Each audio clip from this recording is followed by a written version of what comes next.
Assalamu alaikum students, welcome to the channel Learning Hub. This channel is going to provide you different topics relevant to the linguistics and English literature.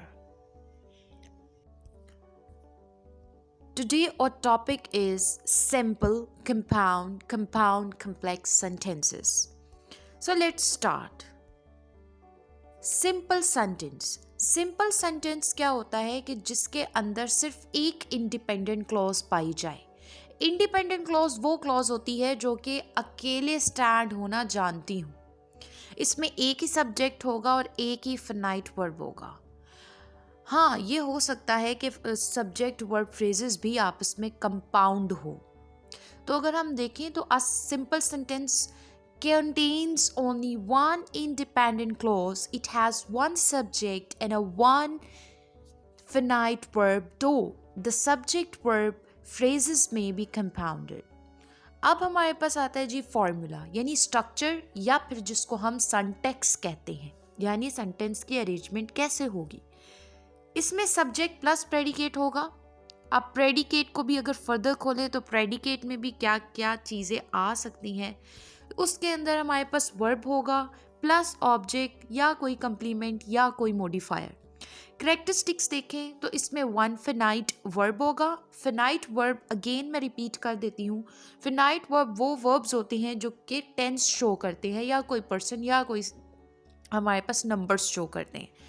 अब जो यहाँ पे simple sentence में एक ही finite verb होगा और इसमें एक कंप्लीट आइडिया को एक्सप्रेस किया जाएगा. इसके अंदर फ्रेजेस हो सकती हैं. फ्रेजेस में भी कौन सी? नाउन फ्रेज, प्रेपोजिशनल फ्रेज या adjective phrase.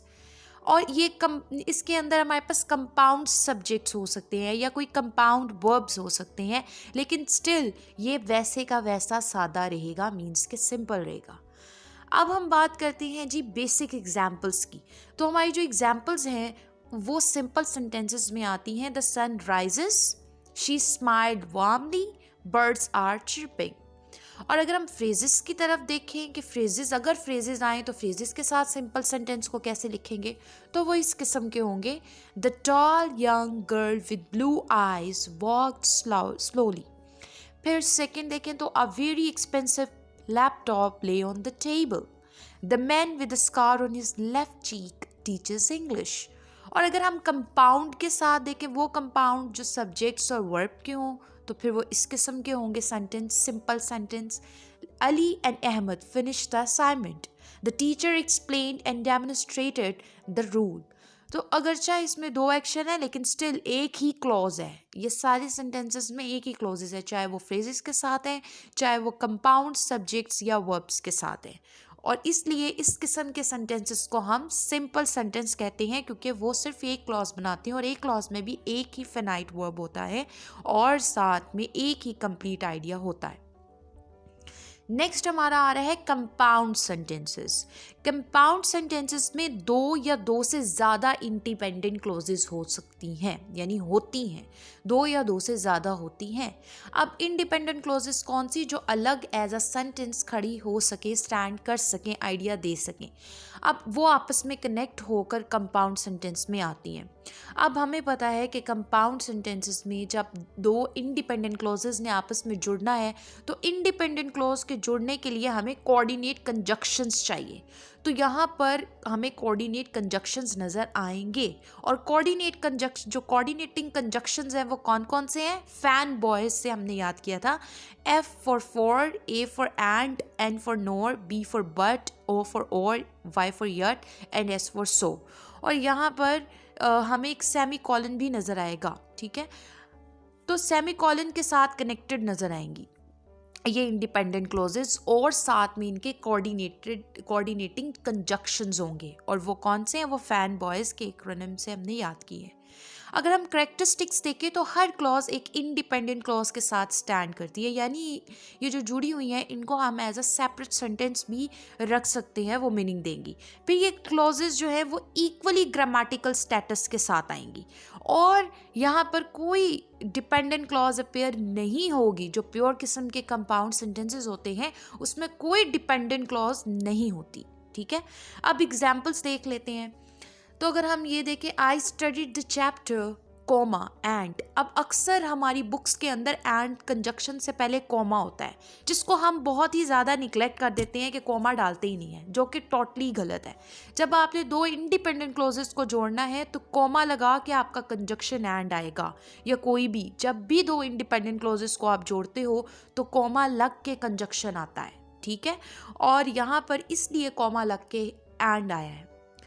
I studied the chapter and I understood the concept. I studied the chapter A clause, ये independent है, and I understood the chapter the concept, ये सेकेंड क्लॉज है और ये भी अलग stand कर सकती है। लेकिन कंपाउंड सेंटेंस में दो या दो से ज़्यादा इंडिपेंडेंट क्लॉजेस का होना ज़रूरी है, तभी वो कंपाउंड है। She wanted to go to the library, comma but. अब कोमा का भी यहाँ पे आएगा और प्लस बट, क्योंकि बट फैन बॉयज में ही आता है, यानी वही हमारे पास जो कोऑर्डिनेटिंग कंजक्शंस थे उनमें से ये बट है। It was closed, it was close और she wanted to go to the library, ये दोनों इंडिपेंडेंट क्लोजेज है। ही कैन स्टे हियर और ही कैन लीव इमीडिएटली, तो अब यहाँ पर भी ए क्लॉज और सेकेंड क्लॉज और बीच में और उससे पहले कोमा। तो हमने एक और चीज़ यहाँ से सीखी है कि कोऑर्डिनेटिंग जो हमारे पास कोऑर्डिनेटिंग कंजक्शंस हैं, जब हम उनको इम्प्लीमेंट करते हैं दो इंडिपेंडेंट क्लोज को जोड़ने के लिए, तो उनसे पहले कॉमा आता है, ठीक है। अब अगर हम सेमीकोलन्स को इस्तेमाल करके देखें कंजक्शंस के अलावा, तो कैसे कंपाउंड सेंटेंसेस दिखेंगे, वो इस तरह से दिखेंगे। The weather was pleasant, semicolon, फिर आएगा we decided to go for a walk, she didn't reply, semicolon, I thought she was upset. तो अब हमें एक और चीज़ पता चली, जब हम दो इंडिपेंडेंट क्लोजेस को जोड़ेंगे तो बीच में हम उनको जोड़ने के लिए सेमीकोलन का इस्तेमाल कर सकते हैं जब हम कंजक्शंस को यूज़ नहीं करेंगे। तो ये अक्सर हमारी टेक्स्ट बुक्स में भी इस्तेमाल हुआ होता है, एफएससी में, एफएससी की इंग्लिश की टेक्स्ट बुक में यूज़ हुआ है। तो वो क्यों है, उसका जवाब ये है क्योंकि दो इंडिपेंडेंट क्लोजेस आपस में जुड़ी हुई हैं। और ये जो जब दो इंडिपेंडेंट या दो से ज़्यादा हो तो वो हमारी कौन सी सेंटेंस होते हैं, वो हमारे कंपाउंड सेंटेंसेस होते हैं। अब हम देखते हैं कि जी अगर हमने को रिलेटिव पैटर्न्स को इस्तेमाल करना है तो क्या होगा, either you finish the work today और you will face a penalty. अब यहाँ पर हमारे पास क्या हुआ कि हमने इसको एक को रिलेटिव पैटर्न्स के साथ देखा, तब भी हमारे पास दो इंडिपेंडेंट क्लोज स्टैंड की। Not only did he win the match but he also broke the record. तो यहाँ पर भी दो इंडिपेंडेंट क्लोज हुई और हमें पता चला कि ये हमारे पास क्या है, ये हमारे पास कंपाउंड सेंटेंसेस है। नेक्स्ट हमारे पास आ जाता है compound complex sentences. Compound complex sentences क्या होते हैं, जो ये इनके अंदर दो या दो से ज़्यादा इंडिपेंडेंट क्लोज भी होगी, क्यों, क्योंकि ये कंपाउंड है, अब प्लस कम्प्लेक्स भी हैं। तो कम्प्लेक्स का होना ये चीज़ जाहिर करेगा कि यहाँ पर एटलीस्ट वन एक जो है वो हमारे पास डिपेंडेंट क्लोज हो, ठीक है, जो कि सबऑर्डिनेट होगी। तो हमें पता चला कि कंपाउंड के भी स्ट्रक्चर होंगे और हमारे पास इस तरह हमारे पास कंपाउंड के भी एलिमेंट्स हैं, यानी दो या दो से ज़्यादा इंडिपेंडेंट क्लोजेस का होना, और कम्प्लेक्स स्ट्रक्चर है चूँकि ये, तो फिर इसके अंदर एक एटलीस्ट कम से कम एक डिपेंडेंट क्लोज भी होगी, ठीक है। अब हमारे पास जो मोस्ट एडवांस किस्म का स्ट्रक्चर है जो कि हमारी हायर ग्रामर बुक्स के अंदर रिकमेंड किया गया है, वो क्या है, वो ये है कि हमारा कम्बिनेशन होगा कोऑर्डिनेशन प्लस सबऑर्डिनेशन का, ठीक है। अब जिसके अंदर मल्टीपल रिलेशनशिप्स हमें नज़र आएंगी, कॉज भी, टाइम भी, कंडीशन भी और कंट्रास्ट भी।